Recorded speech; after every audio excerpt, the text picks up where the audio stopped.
Good morning friends. I hope आप सब अच्छे होंगे। आपका स्वागत है आपके अपने YouTube channel current affairs for exam में। चलिए आज दिनांक 5/5/2025 की प्रश्नावली शुरू करते हैं। 8वां राष्ट्रीय सामुदायिक रेडियो सम्मेलन निम्नलिखित में से किस स्थान पर आयोजित किया जाएगा? नई दिल्ली, मुंबई, चेन्नई, पणजी। इसका सही जवाब है मुंबई। 8वां राष्ट्रीय सामुदायिक रेडियो सम्मेलन मुंबई में आयोजित किया जाएगा। चलिए अगले प्रश्न पर आते हैं।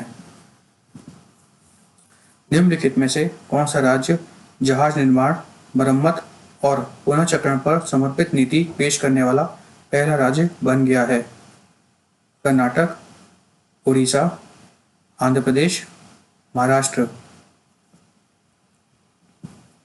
इसका सही जवाब है महाराष्ट्र। महाराष्ट्र जहाज निर्माण, मरम्मत और पुनर्चक्रण पर समर्पित नीति पेश करने वाला पहला राज्य बन गया है। नीति के तहत राज्य का लक्ष्य 2030 तक 6,600 करोड़ रुपए का निवेश और 40,000 नौकरियां तथा 2047 तक 18,000 करोड़ रुपए का निवेश और 3,30,000 नौकरियां पैदा करना है। चलिए अगले प्रश्न पर आते हैं। INS शारदा हाल ही में संयुक्त मानवीय सहायता और आपदा रहित अभ्यास शुरू करने के लिए निम्नलिखित में से किस देश में पहुंचा है? म्यांमार, सिंगापुर, मालदीव, दक्षिण कोरिया। इसका सही जवाब है मालदीव। INS शारदा हाल ही में MNDF के साथ संयुक्त मानवीय सहायता और आपदा रहित अभ्यास शुरू करने के लिए मालदीव पहुंचा है। चलिए अगले प्रश्न पर आते हैं। रामायण उत्सव निम्नलिखित में से किस राज्य में मनाया जाता है? उत्तराखंड, केरल, उड़ीसा, पंजाब। इसका सही जवाब है उत्तराखंड। रामायण उत्सव एक अनोखा अनुष्ठान रंगमंच भारत के उत्तराखंड, विशेष रूप से गढ़वाल हिमालय की एक महत्वपूर्ण सांस्कृतिक विरासत है। यह चमोली जिले के सलू डोंगरा गांव में आयोजित एक वार्षिक उत्सव धार्मिक उत्सव है। चलिए अगले प्रश्न पर आते हैं। हाल ही में निम्नलिखित में से किस स्थान पर विश्व का पहला ऊर्जा संरक्षण उद्यान का उद्घाटन किया गया? हैदराबाद, बेंगलुरु, दिल्ली, मुंबई। इसका सही जवाब है हैदराबाद।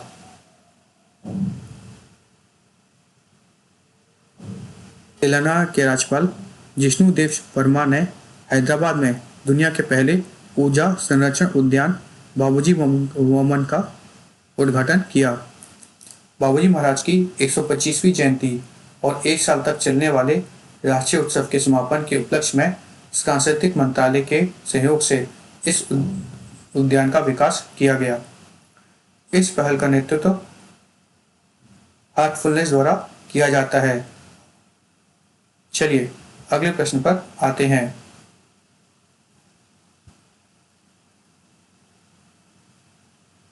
निम्नलिखित में से कौन सा देश अगले शैक्षणिक वर्ष से सभी सरकारी स्कूलों में कृत्रिम बुद्धिमत्ता को अनिवार्य विषय के रूप में शामिल करेगा? सऊदी अरब, UAE, कतर, ओमान। इसका सही जवाब है UAE।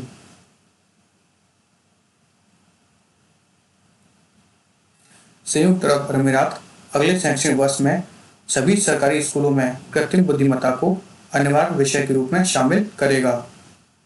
चलिए अगले प्रश्न पर आते हैं।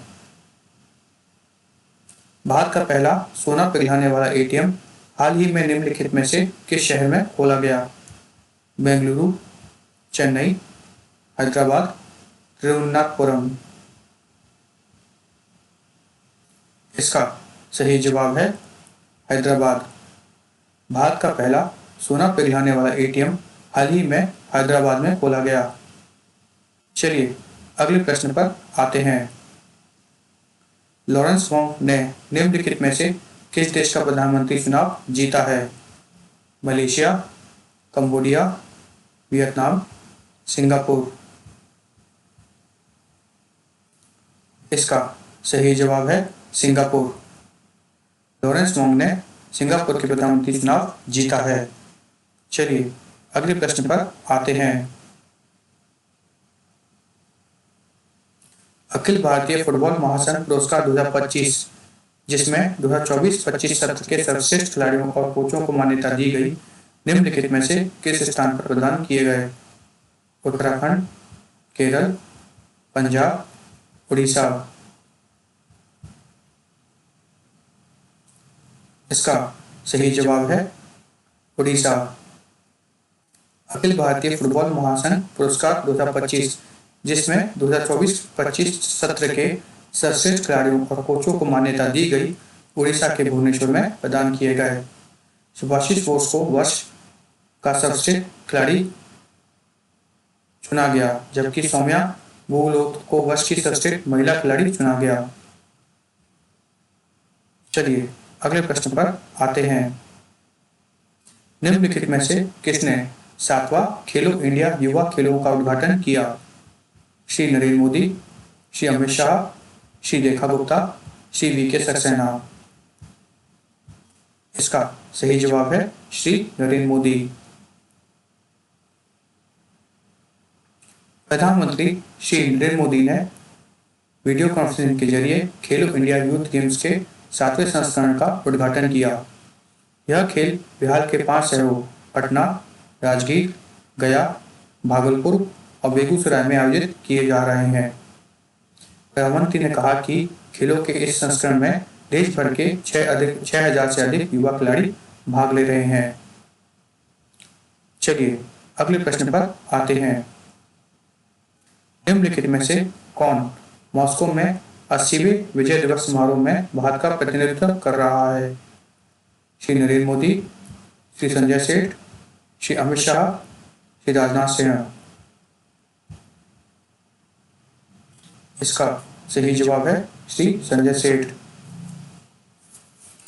रक्षा राज्य मंत्री श्री संजय सेठ ने रूस में मॉस्को के 80वें विजय दिवस समारोह में भारत का प्रतिनिधित्व किया। पहले प्रधानमंत्री श्री नरेंद्र मोदी को इस समारोह में भाग लेना था, लेकिन पहलगाम आतंकी घटना के कारण उन्होंने भारत का प्रतिनिधित्व करने के लिए संजय सेठ को भेजा। चलिए अगले प्रश्न पर आते हैं। हाल ही में भारत निम्नलिखित में से किस देश को $200 मिलियन की रक्षा ऋण सहायता प्रदान कर रहा है? Nigeria, Zambia, Angola, Sudan. इसका सही जवाब है अंगोला।